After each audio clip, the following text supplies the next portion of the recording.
আশা করি সকলেই ভালো আছো। পঞ্চম শ্রেণীর গণিত বইয়ের শতকরা অধ্যায়ের 5 নম্বর অঙ্ক। মনবী চাকমা বাগান থেকে 10 ডলার কত? তা আমরা এটা একটু খাতায় করে দেখি। পঞ্চম গণিত পৃষ্ঠা নম্বর 104। আচ্ছা, 10 ডজনে কতগুলো কলা হয়? 1 ডজন জানি আমরা 12টি, অতএব 10 ডজনে হবে 10 গুণ 12 সমান 120টি।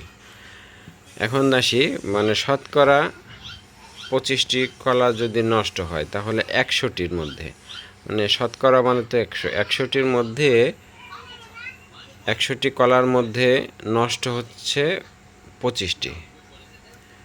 অতএব একটি কলার মধ্যে নষ্ট কম সংখ্যক হবে, তা কম হলে জানি আমরা ভাগ হয় ঐকিক নিয়মে আসলে।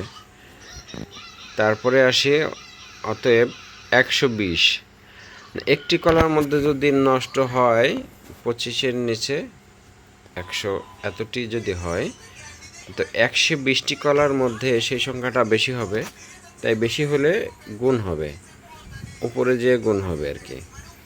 তাহলে 25 গুণ 120 ভাগ হচ্ছে 100।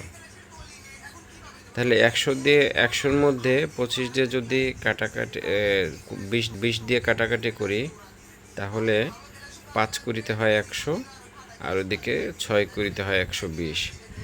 তাহলে 120-রে 20 দিয়ে ভাগ করলে 6 হয়, আর 100-কে 20 দিয়ে ভাগ করলে 5 হয়।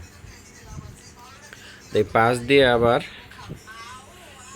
দিয়ে আবার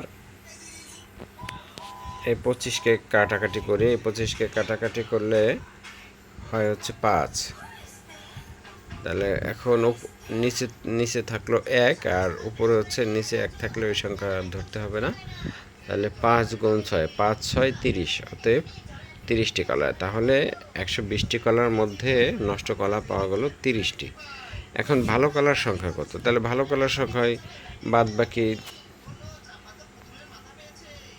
বাকি 30টি বাদ দিলেই হবে। 120 বিয়োগ 30 সমান হচ্ছে 90টি। এটাই হচ্ছে উত্তর। ধন্যবাদ সবাই। অঙ্কটি প্র্যাকটিস করো, বেশি বেশি প্র্যাকটিস করো, হয়ে যাবে।